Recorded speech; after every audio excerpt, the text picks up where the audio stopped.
Ya, selamat datang di Fans Sayurku. Perkenalkan, nama saya Kapi Artadi Sukma ya. Dan di sini juga orang-orangnya sangat ramah-ramah. Bisa dilihat teman-teman. Kan aja di wangi khasnya.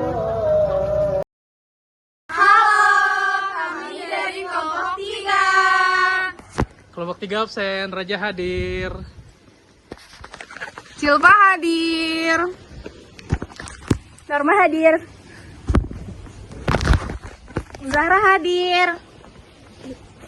Ayo. Cindy hadir. Tania hadir. Amel hadir. Halo, Dinda hadir. Dini hadir. Ya, perkenalkan, nama saya Kapi Artadi Sukma. Saya di sini sebagai tim defense itu divisi pemasaran dan marketing ya. Terus juga aku juga umum sih bisa jadi membantu dari tim ke lapangan kebun. Ya, umur berapa kan? Ya, aku umurnya 23 ya. 23 tahun. Masih muda, Gen Z sih, saudara petani Gen Z. Untuk di Hidra ini luas lahannya tuh berapa? Kalau misal diomongin satu instalasi atau mau full segini? Boleh satu-satu. Satu instalasi. Sama Satu full instalasi itu kita panjang itu 4, lebar 1, berarti 4 kali 1. Kalau misalkan sampai sana mungkin dapat 8 meter lah, 8 kali 8 ya, lahannya.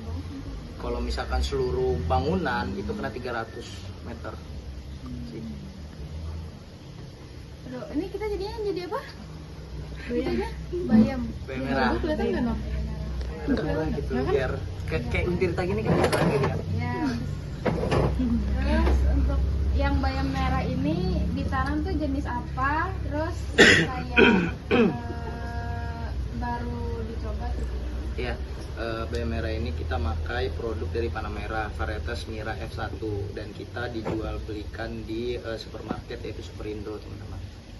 Seperti itu. Dan penanamannya kita baru pertama kali sih, jujur ya. Tapi alhamdulillahnya kita berhasil lah 90% lah, aku yakin ini pertumbuhannya.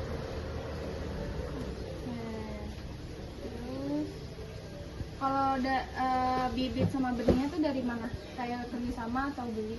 Kita sempat mau kerjasama, kemarin juga datang dari PT langsung, PT Panameranya datang, dikasih merchandise kayak topi, terus apa sih namanya, kayak gantungan seperti itulah, sama bibit. Alhamdulillah kita udah menjalin kerjasama dengan Panamera. Ya tetap beli kita, tapi nggak gratis, paling ada kayak diskon atau apa. Terus kalau untuk bayam merah ini waktu tanam itu biasanya berapa? Bayam merah sama aja, sama kayak sayur-sayuran lainnya, kayak pakcoy dan selada. Tapi kan selada kayaknya tingkatnya lebih lama daripada pakcoy. Mungkin bayam merah sekitar 30-35 harian sih, sebulan lebih lah tatapannya. Itu sudah mulai panen. Untuk penyiapan lahan bayam merah tuh sama kayak sayuran lain? Sama, dia itu satu instalasi ini 4 kali 1, panjang 4 meter, lebar 1 meter. Itu dia untuk lahan bayam merah ya. Tapi di sini bayam merah ada 2 instalasi sih, harus ada di dalam satunya di sini. Oke, terus untuk bayam merah sendiri itu cara nanamnya itu kayak gimana? Kayak disemai, kayak pakcoy dan lainnya atau gimana? Sebenarnya sama aja kalau penyemaian, tapi kalau bayam merah itu satu kotak itu dia ada 4 atau enggak 3 lubang. Jadi maksudnya satu lubang itu bisa 3 bibit ya, 3 bibit, karena dia benihnya tuh bener-bener kecil banget, lebih kecil daripada si pakcoy. Jadi kita mau nggak mau kita masukin banyak sih, biar pertumbuhannya juga siapa tahu nggak hanya satu doang yang tumbuh, jadi bisa banyak, meminimalisir kan karena kita produksi di sini. Tadi berapa lama dari tanam sampai panen? Oh, kalau total ya SD sama apa lupa kan aku dua, itu sekitar 35 harian total itu ya, 5 hari sebelum kita tanam, pas udah kita tanam sampai panen 30 hari. Kayak untuk bayam merah sendiri itu pakai nutrisi apa sama pakai pupuk gak? Itu jadi satu. Kita kalau nutrisi di hidroponik hampir sama semua, apalagi sayuran. Kita pakai ABMX sih sejauh ini. Untuk nutrisi daunnya kita pakai hantu teman-teman. Itu dia, itu buat booster sih sebenarnya, itu buat pelebaran daun, terus sama biar supaya dia tuh batangnya juga agak gede bobotnya, seperti itu.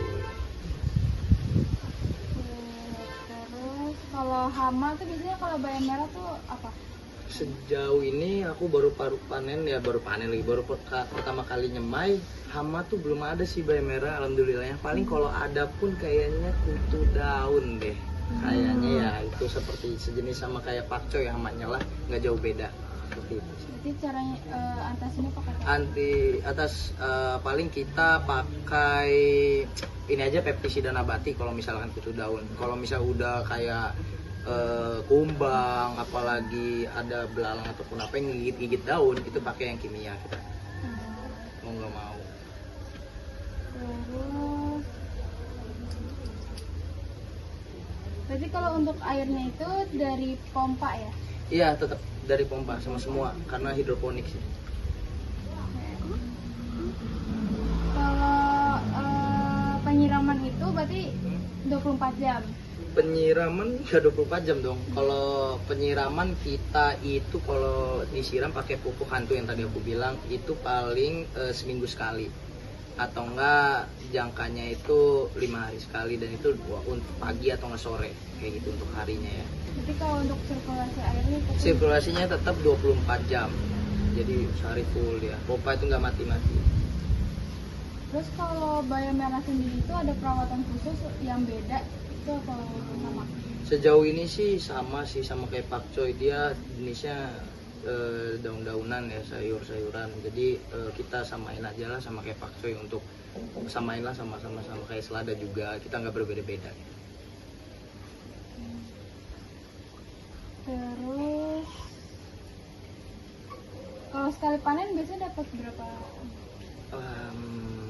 Aku jujur baru pertama kali ya, kayaknya satu instalasi kalau misalkan bobotnya aja satu tangkai kayaknya kena 80 gram deh untuk satu ya, dan itu 80 gram dikali 400 lobang, hitung aja berapa, kira-kira segitulah. Itu dia, itu belum sama trial error ya, kayak misalkan bibitnya ada yang nggak tumbuh, ada yang itu, paling aku dikasih itu 20% lah untuk jarak yang tidak tumbuh, seperti itu. Terus ini kan berarti dijual ke Superindo ya? Tapi kalau untuk harga jualnya itu per ikat atau per kilo? Nah ini dia, kalau di Superindo tuh mainnya bukan per kilo teman-teman, dia tuh mainnya per graman. Makanya aku bilang nanamnya banyak karena dia itu tipikalnya bukan kiloan, graman. Bisa jadi satu tanaman itu nyampe 80 atau 100 gram, dan per ikatnya itu untuk bayam merah 150 gram, bisa dapat 2 lah dalam artian. Dan itu harganya 150 gram itu sekitar 3.250 harganya. Sebenarnya ini ya nggak boleh dikasih tahu, tapi nggak apa-apa dah. Makasih. Iya. Terus tapi kalau Superindo kan kalian lihat aja berapa gitu per ikatnya, paling kayaknya kena 5.000, di aku jualnya 3.250 ke sana. Dia lebih untung, harus 100% malah kalau Superindo lebih mahal lagi kayak gitu. tapi kalau untuk bayam merah sendiri itu harga pasarnya tuh naik turun atau malah stabil?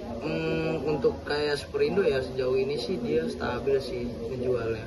Kalau ada promo aku belum tahu tuh, promo sayuran nggak tahu ada apa enggak di Superindo, jadi belum tahu tuh. Biasanya kalau promo tuh kayaknya ada penurunan deh, penurunan harga, dan itu mau nggak mau kita harus siap di sini.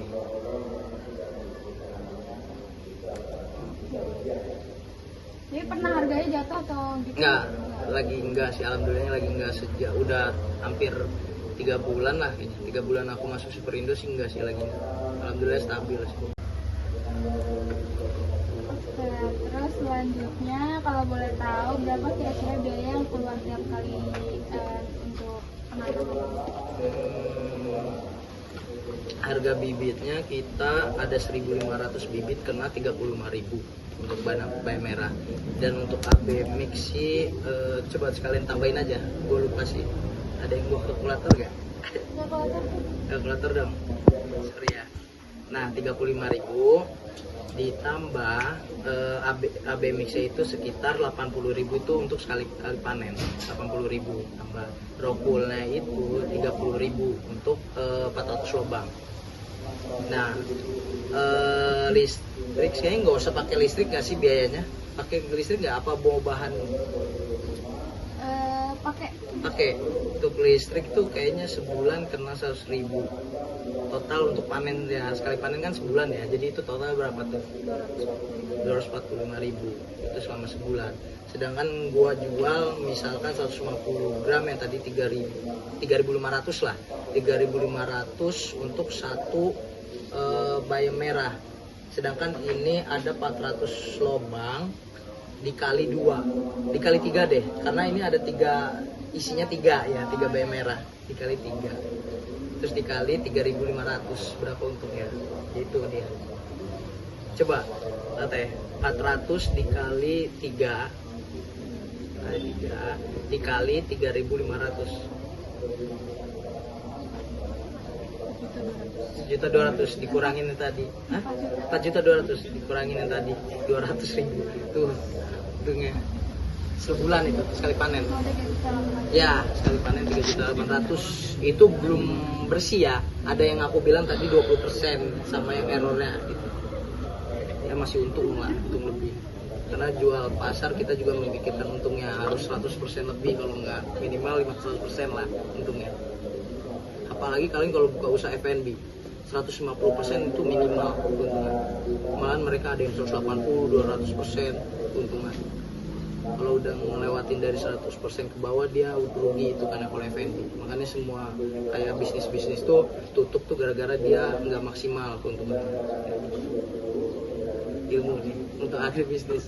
Soalnya aku kemarin ikut seminar juga di franchise gitulah, bisnis franchise gitu. Makanya dia ngambil keuntungan tuh 100% udah minimalisir banget. Kalau di bawah 100% kayak 90% itu pasti akan rugi, dia akan tutup semua cabang gitu. Kayak misalkan kayak gue franchise Mixu gitu kan, dia kayaknya keuntungannya di bawah 100%, dia makanya banyak yang tutup.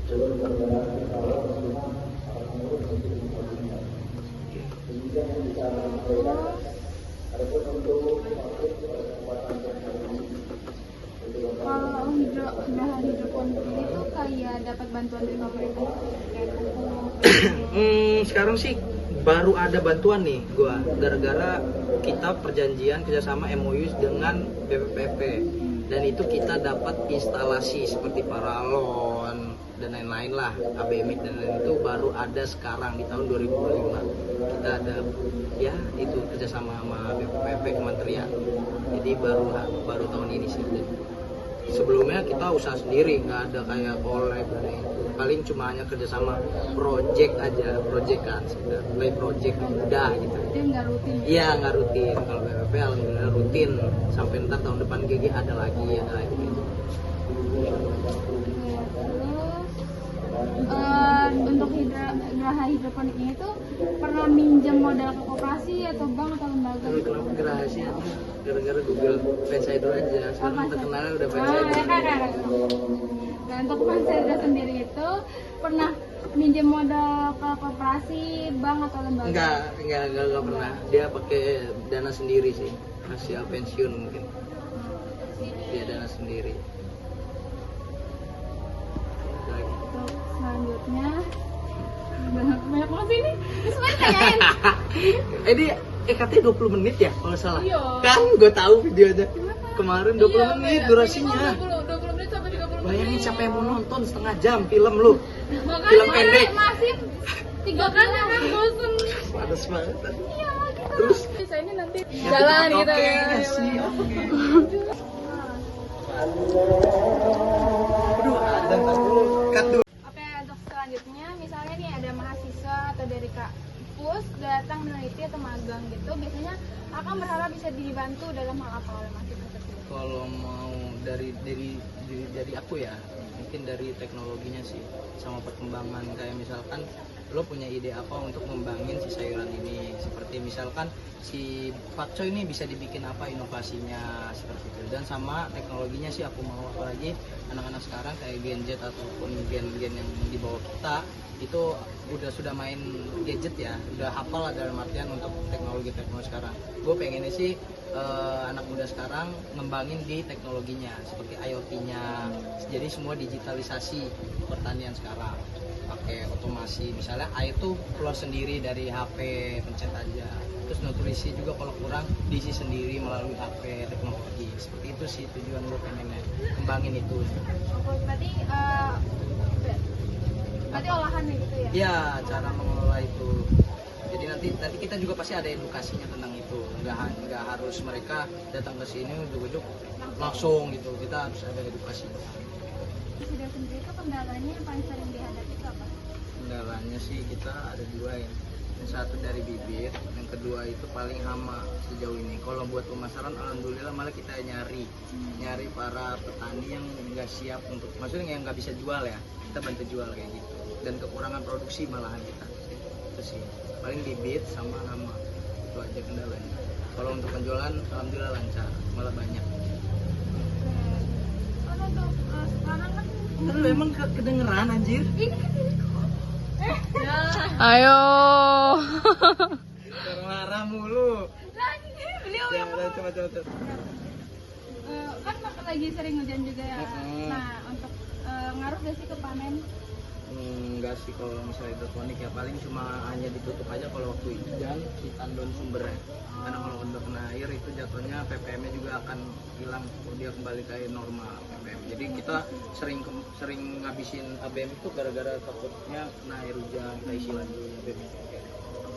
Paling ditutup aja sih solusinya.